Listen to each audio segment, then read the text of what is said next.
Silva estate in Alexandria, Virginia, creating rivulets that distorted the warm glow emanating from within. Rafael Silva stood in the kitchen, methodically polishing champagne flutes that didn't need polishing, his calloused hands moving with the same precision he used to disassemble weapons in pitch darkness. "Rafael, more ice in the study."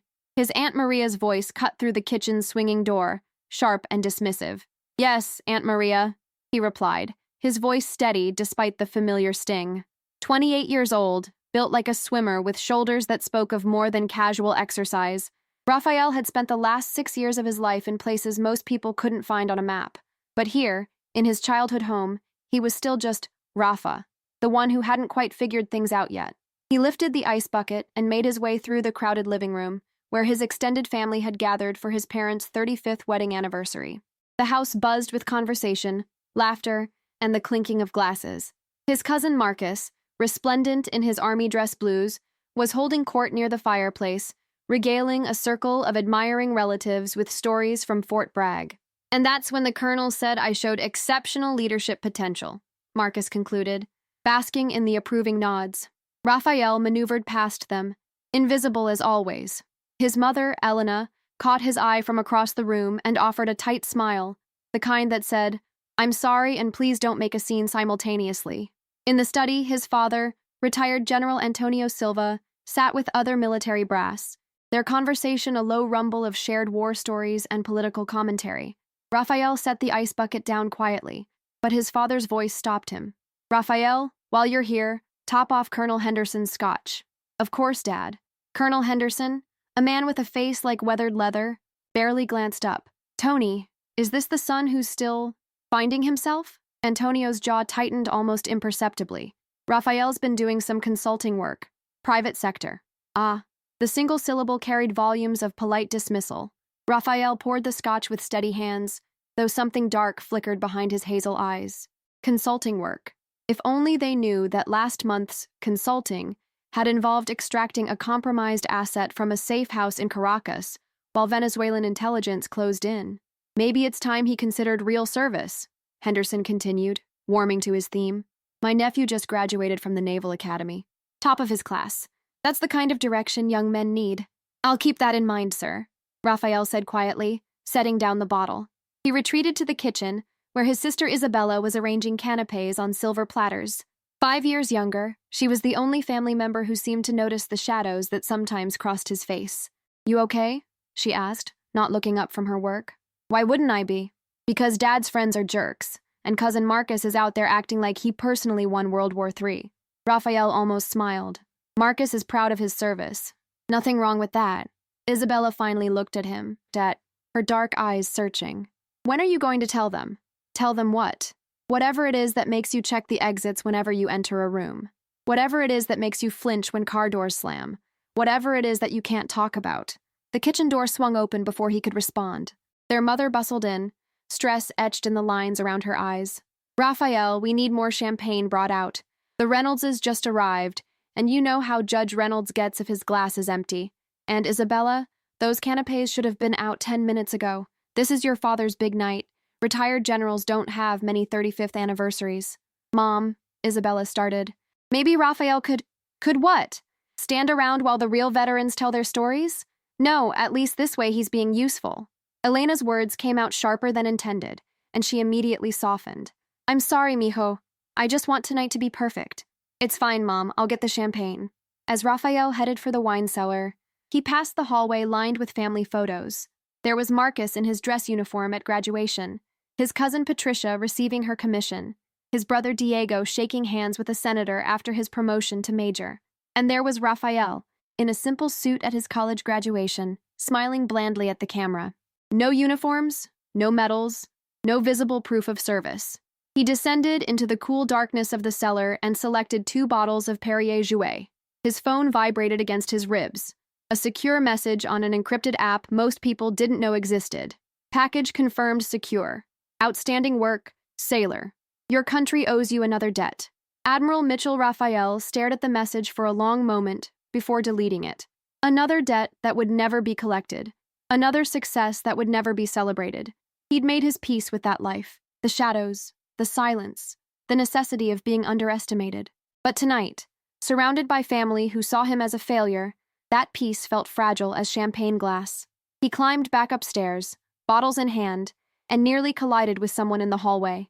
The man was tall, early 60s, with silver hair and bearing that screamed military, even in civilian clothes. "Pardon me," Raphael said, stepping aside. The man's eyes, sharp, intelligent, studied him for a moment. "No pardon necessary, son." He had a slight southern drawl. "You're Antonio's boy, aren't you? The elder?" "Yes, sir. Raphael.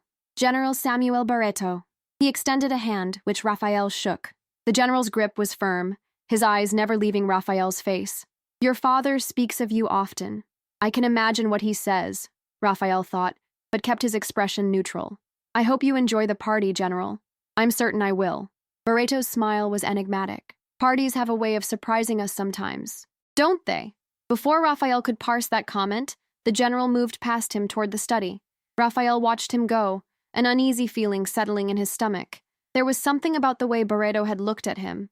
He shook off the feeling and returned to the kitchen. The night was young, and there were many more glasses to fill, many more invisible moments to endure. In a few hours, it would be over.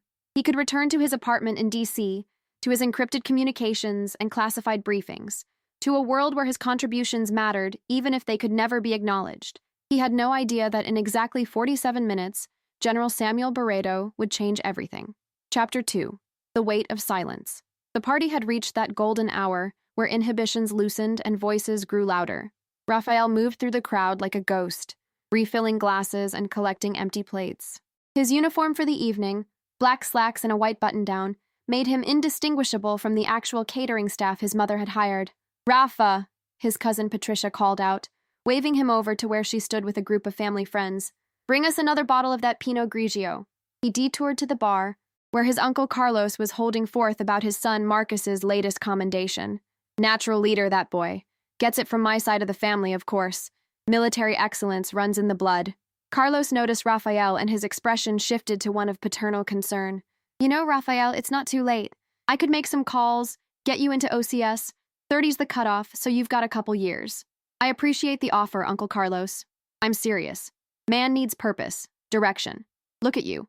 Smart kid, good education, and you're playing bartender at your own parents' anniversary." Carlos's voice dropped to what he probably thought was a supportive tone. "Your father won't say it, but I know it kills him. All his sons in service except one." Raphael's hand tightened on the wine bottle, but his voice remained level. "I'll think about it." "You do that?" Carlos clapped him on the shoulder with enough force to make a point. "Service isn't for everyone, I suppose, but in this family." He let the sentence hang and turned back to his audience, launching into another story about Marcus. Raphael continued to Patricia's group, his movements automatic. The irony wasn't lost on him. 2 months ago, he'd been in the South China Sea, part of a joint task force operation that would never make the newspapers. The intelligence he'd gathered had prevented an international incident. He'd been awake for 60 hours straight, operating a communication system that didn't officially exist, coordinating with assets whose names he'd never know. But here, now, he was just the family disappointment carrying wine. Finally, Patricia took the bottle from his hands. She was in her navy dress whites, lieutenant commander insignia gleaming. "God, Rafa, you're slower than molasses." "Hey, everyone, this is my cousin, the civilian." The group chuckled politely. One of them, a young Captain Raphael didn't recognize, gave him a sympathetic look. "Not everyone's cut out for military life. What do you do?" "Consulting," Raphael replied, the cover story automatic. "What kind of consulting?" "Technical. Pretty boring stuff." "Oh," the captain's interest evaporated. "Well, someone's got to do it, right?" Raphael excused himself and made his way toward the kitchen, but his mother intercepted him near the dining room. "There you are. I need you to—" She paused, really looking at him for the first time all evening. "Mijo, are you all right? You look tired." "I'm fine, Mom. You're always fine." She touched his cheek, a rare moment of softness. "I know tonight isn't easy. Seeing everyone else in uniform, hearing their stories, but you have to understand, your father—" "Mom, really, it's okay. He's proud of you," she insisted, though her eyes suggested otherwise. "In his way, it's just hard for him, seeing his friends' children serving, knowing you chose a different path." "I didn't choose a different path," Raphael thought. "I chose a path none of you can see." "General Barreto asked about you earlier," Elena continued. "Such a distinguished man. Did you know he commands the Allied forces for the entire South Atlantic region? Your father served under him briefly years ago. Raphael's pulse quickened slightly.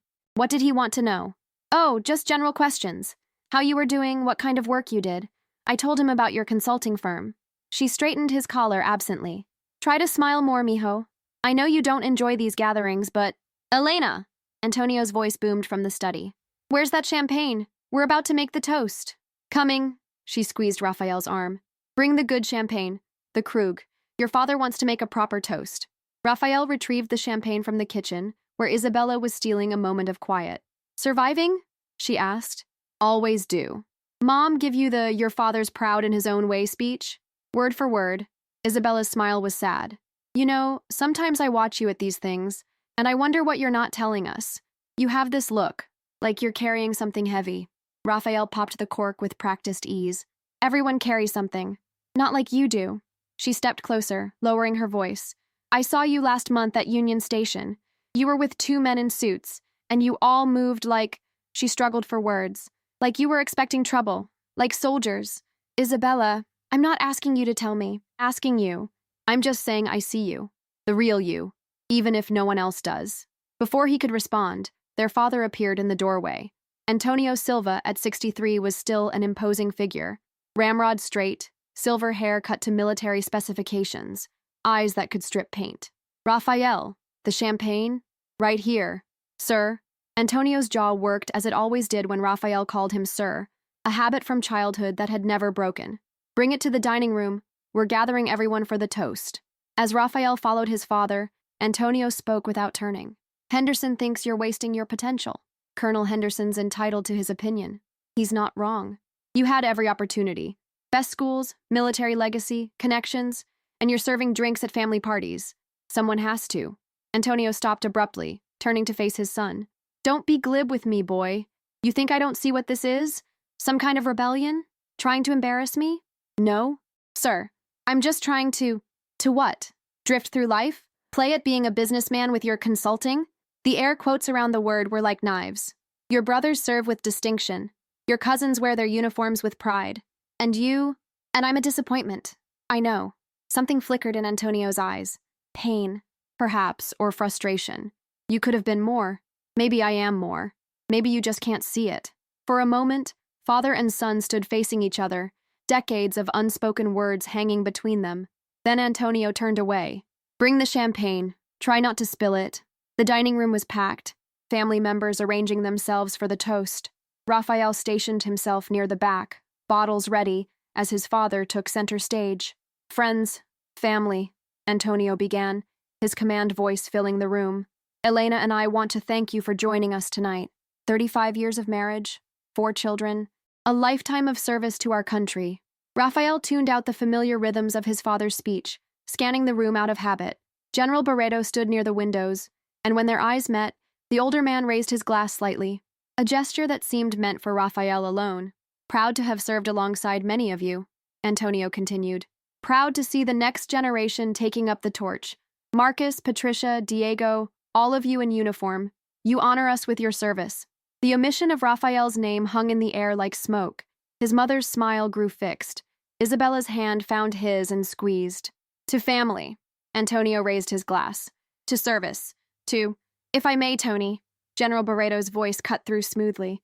Before we drink, I'd like to add something. Antonio, looking slightly puzzled, gestured for him to continue. Barreto stepped forward, his presence commanding without effort. I've been in the service for 40 years. I've known many brave men and women. Some wore their courage on their sleeves, or on their chests, in medals and ribbons. His eyes found Raphael across the room. But some serve in shadows.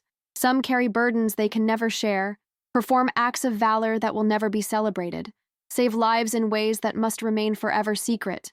The room had grown quiet, sensing something shifting in the atmosphere. Sometimes, Barreto continued, the greatest heroes are the ones we never recognize, the ones who stand among us, invisible, bearing the weight of secrets that protect us all. Raphael's heart was hammering now. General Barreto couldn't possibly know. The operation was classified beyond top secret. Unless… I mention this, Barreto said, because tonight we honor not just the service we can see, but also the service we cannot. the sacrifices made in silence, the courage that goes unrecognized. He raised his glass, and his next words changed everything. Before we toast, there's someone in this room I need to acknowledge. Someone whose actions 3 weeks ago saved the lives of 847 American servicemen and women. Someone whose quick thinking and extraordinary bravery prevented what could have been the worst maritime disaster since World War II. The room was utterly still.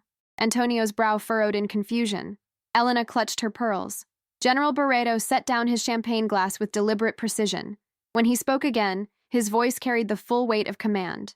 "Captain Silva, at attention!" The words cracked like a whip across the silent room. Every military member present knew that tone, that command. It brooked no delay, no question. And in the back of the room, holding a champagne bottle in hands that had steadied sniper rifles and diffused bombs, Rafael Silva found himself doing the only thing muscle memory would allow.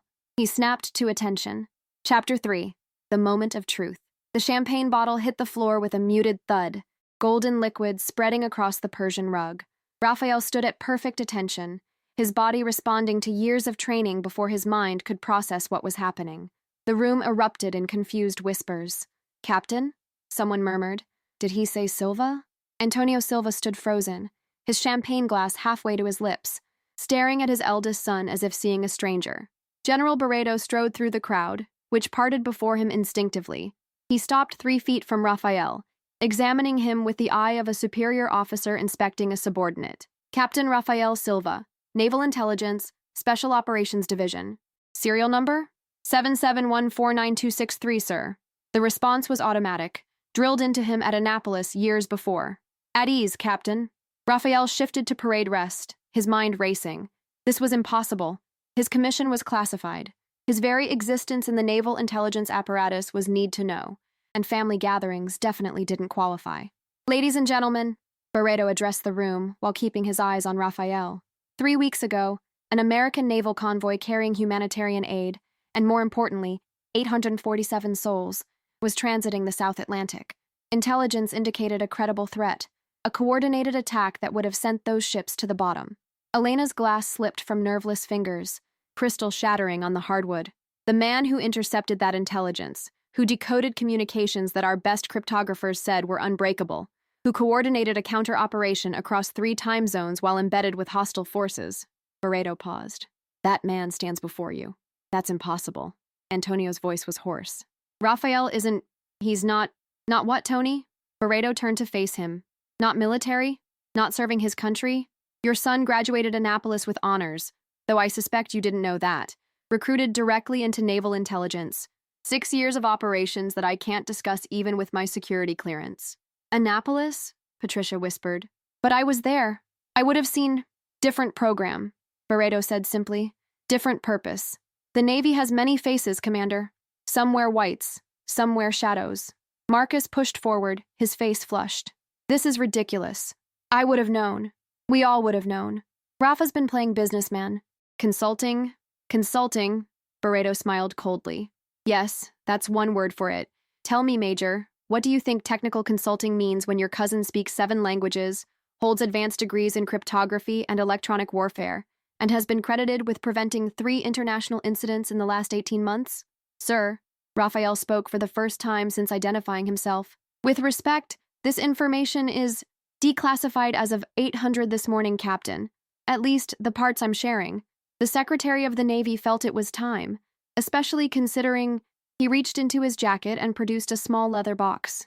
"Captain Silva, by order of the Secretary of the Navy, for exceptional valor in the face of enemy action, for brilliant tactical analysis that saved American lives, and for service above and beyond the call of duty, I am authorized to present you with the Navy Cross." The room gasped collectively. The Navy Cross, second only to the Medal of Honor. Rafael remained at parade rest. "Sir, I cannot..." "You can and you will, Captain. You've hidden in the shadows long enough. Your country wants to thank you. Your service wants to honor you. And frankly," Barreto's voice softened slightly, "your family deserves to know who you really are." "Jesus Christ," Diego breathed. "Rafa," Antonio had sunk into a chair, his face pale. 6 years? 8, actually, Barreto corrected. 2 in training that doesn't officially exist. Your son, Tony, is what we call a ghost. He operates in places we can't acknowledge, does things we can't admit, and saves lives in ways we can't explain. Even now, I can only tell you a fraction of what he's done. The business trips? Isabella said suddenly. You weren't going to conferences. The scars, Elena added faintly. You said they were from a car accident. The languages, Patricia murmured. I heard you speaking Arabic on the phone once. Perfect Arabic. You thought I was showing off, Raphael finished quietly. It was easier to let you think that. General Barreto opened the leather box, revealing the distinctive blue and white ribbon of the Navy Cross. Captain Silva has been wounded 3 times in service to his country. He's missed countless family gatherings not because he didn't care, but because he was deployed to places I can't name, doing things I can't describe. Why? Antonio's voice was broken. Why didn't you tell me? I'm your father. I served. I would have understood. Would you? Raphael met his father's eyes for the first time. Would you have understood when I couldn't tell you where I was going? When I couldn't explain what I did? When I came home injured and had to lie about it? When I had to pretend to be a failure so my cover would hold? The Caracas trip, Elena said suddenly. Last month, you said it was for a client meeting. There was no client. Was there? Isabella asked. Raphael said nothing, which was answer enough. General Barreto stepped closer. Captain, if you please. Raphael straightened to attention as Barreto pinned the medal to his chest, an incongruous sight against his white civilian shirt. This is long overdue, son. And it's not the only one you've earned. Is it? Sir, 2 Purple Hearts, a Bronze Star, the Intelligence Star, all classified, all hidden away. Barreto raised his voice. This man has been shot, stabbed, and nearly drowned in service to his country. He's saved more American lives than anyone in this room, including me, and he's done it all while letting his own family think he was a disappointment. Stop. Antonio stood abruptly, his command voice returning. Just stop. He crossed the room to stand before his son, and for a moment, the 2 men simply looked at each other. Then, slowly, Antonio Silva, retired general, veteran of 3 wars, man of iron discipline, raised his right hand in a perfect salute. Captain, he said, his voice thick with emotion, I owe you an apology, and so much more. Dad, you don't... I do. Antonio's salute never wavered. I called you a disappointment. I said you could have been more. I was a fool. You became more than I ever dreamed. You just did it where I couldn't see. Raphael returned the salute, his own eyes burning. When they dropped their hands, Antonio pulled his son into an embrace that spoke of years of misunderstanding finally shattered. My boy, he whispered. My brave, brilliant boy. Can you forgive an old soldier's blindness? There's nothing to forgive, Dad. I chose this life. The secrecy, the cover stories, I chose all of it. But the cost was worth it. Every mission, every lie, every missed holiday. Raphael